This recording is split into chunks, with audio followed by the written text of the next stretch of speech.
Aditya ধরের action thriller ধুরন্ধর যেন box অফিসে নীরবে ঢুকে ঝড় তুলে দিয়েছে। মুক্তির এক সপ্তাহ পেরোতেই এই ছবি শুধু ব্যবসার অঙ্কই বাড়ায়নি, একের পর এক রেকর্ড ভেঙে প্রমাণ করে দিয়েছে আসল শক্তি থাকে দর্শকের মুখে মুখে ছড়ানো প্রশংসায়। মুক্তির মাত্র 7 দিনের মধ্যেই ধুরন্ধর ভারতে পেরিয়েছে 200 কোটি রুপির গণ্ডি, আর বিশ্বব্যাপী ছুঁয়েছে 300 কোটির মাইল ফলক। প্রায় 280 কোটি রুপি বাজেটের এই ছবি ইতোমধ্যেই নিজের নির্মাণ ব্যয় তুলে ফেলেছে। এখন নিশ্চিতভাবেই মুনাফার পথে আদিত্য ধরের এই মেগা প্রজেক্ট। উল্লেখযোগ্য বিষয় হলো, ছবিটির জন্য নির্মাতারা আলাদা করে বড়সড় প্রচারণা চালাননি, তবে মুক্তির পর থেকেই দর্শকদের ইতিবাচক প্রতিক্রিয়া আর মুখে মুখে ছড়িয়ে পড়া প্রশংসায় টেনে আনছে ভিড়। তার জেরেই দিন দিন বাড়ছে আয়ের অঙ্ক। রেইনবো অলরাউন্ডার এক্সটেরিয়র পেইন্ট বাড়ির বাহিরের দেয়ালের সুরক্ষা নিয়ে থাকুন নিশ্চিন্ত, সাথে পাচ্ছেন 10 বছরের ওয়ারেন্টি। ট্রেড পোর্টাল স্যাকনিলকের তথ্য অনুযায়ী মুক্তির 7ম দিনে ধুরন্ধর আয় করেছে 27 কোটি রুপি। এর ফলে ভারতে ছবিটির মোট আয় দাঁড়িয়েছে 207 কোটি 25 লাখ রুপি।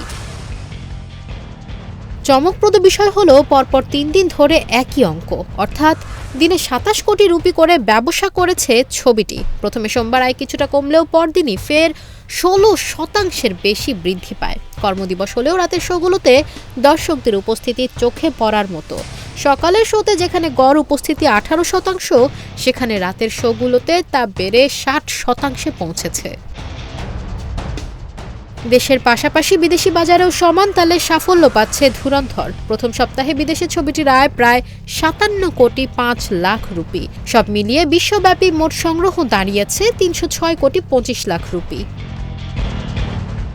ছবিতে রণবীর সিং ছাড়াও রয়েছেন অক্ষয় খান্না, অর্জুন রামপাল, সঞ্জয় দত্ত, সারা অর্জুন আর মাধবন, সৌম্য ট্যান্ডন ও রাকেশ বেদি।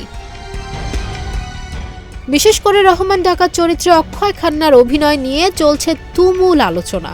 ভারতীয় গুপ্তচর হামজা আলী মাজারির ভূমিকায় রণবীর সিংও পেয়েছেন দর্শক ও সমালোচকদের অকুণ্ঠ প্রশংসা।